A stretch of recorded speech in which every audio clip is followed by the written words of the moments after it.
Hello दोस्तों, welcome back my YouTube channel. आज हम आपको पढ़ाएंगे मोस्ट इम्पोर्टेंट बायोलॉजी का क्वेश्चन, जिसका अमीबिया पेंचिस। यह बहुत ही महत्वपूर्ण प्रश्न है, क्योंकि यह ज़्यादा से ज़्यादा बार बोर्ड एग्जाम में पूछा जाता है, इसलिए यह बहुत ही महत्वपूर्ण है। लगभग 2 से या 3 सेटों में हर साल पूछा जाता है। यह बहुत ही महत्वपूर्ण टॉपिक है। आइए आपको बहुत ही सरल से सरल भाषा में यह पेंचिस, यह अमीबिया पेंचिस समझाते हैं। यह बहुत ही महत्वपूर्ण बायोलॉजी का क्वेश्चन है, इसीलिए इस टॉपिक को बहुत ही गहराई से समझिए और बहुत ही ध्यान से समझिए। यदि आप इसको समझते हैं तो आप बिना याद करे इसको लिख सकते हैं, यह मेरा वादा है। देखिए, अमीबिया पेंचिस को हम खूनी पेंचिस भी कहते हैं। अमीबिया पेंचिस को हम खूनी पेंचिस भी कहते हैं। यह बोर्ड एग्जाम में अमीबिया पेंचिस या खूनी पेंचिस के भी नाम से आ सकता है। यह एक प्रोटोजोआ जनित रोग है जो आंट अमीबा हिस्टोलिटिका नामक परजीवी प्रोटोजोआ से द्वारा होता है या से होता है। यह एक प्रोटोजोआ जनित रोग है जो आंट अमीबा हिस्टोलिटिका नामक परजीवी प्रोटोजोआ द्वारा होता है। मनुष्य में परजीवी का संक्रमण हमारी गंदी आदतों के कारण होता है। मनुष्य में परजीवी का संक्रमण हमारी गंदी आदतों के कारण होता है। अर्थात ये जो मनुष्य में इसका संक्रमण होता है, यह हमारी गंदी आदतें, जैसे बिना हाथ धोए भोजन ग्रहण करना, खाद्य पदार्थ अर्थात खाने वाली वस्तु जैसे सेब हुआ और अमरूद हुआ, इन्हें बिना धोए ग्रहण करना। इसके माध्यम से यह परजीवी हमारे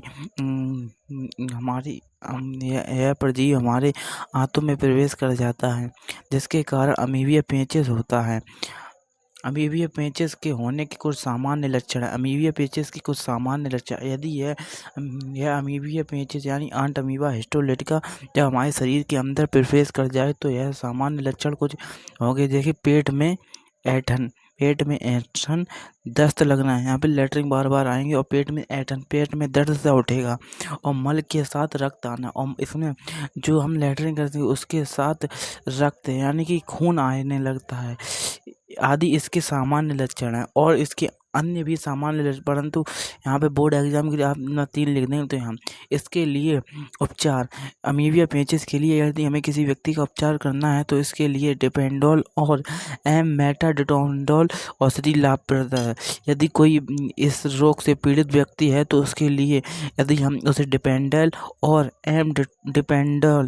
मेटाडिटोंडोल औषधि खवा देते हैं तो वह उसके लिए ठीक हो जाता है व्यक्ति इसमें।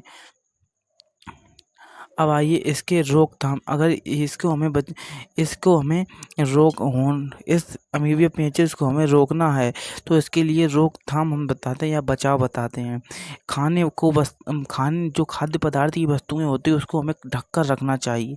जो खाद्य वस्तुओं को ढक कर रखें, तो जो खाद्य वस्तुएं होती है उसे हम ढक कर रखें। खाने वाली वस्तुएं होती है जैसे रोटी हुआ, इसे हम ढक कर रखें। हाथ धोकर खाद्य वस्तुओं को ग्रहण करें, और जब हम किसी भी वस्तु को ग्रहण करें तो उसे हाथ धोकर ही ग्रहण करें। नाखून नियमित रूप से काटें आदि इसके उपाय हैं। नाखून नियमित रूप से काटना चाहिए, क्योंकि नाखून में गंदगी बढ़ जाती है और वही हम जब कोई चीज़ खाते हैं तो वह उसमें बैक्टीरिया आ जाते हैं, वे उसके माध्यम से चले जाते हैं भीतर, इसीलिए नाखून को बहुत ही नियमित। आइए आपको हम इसका स्क्रीनशॉट लगा देते हैं। आइए स्क्रीनशॉट इसका हम देते हैं, ले लीजिए स्क्रीनशॉट।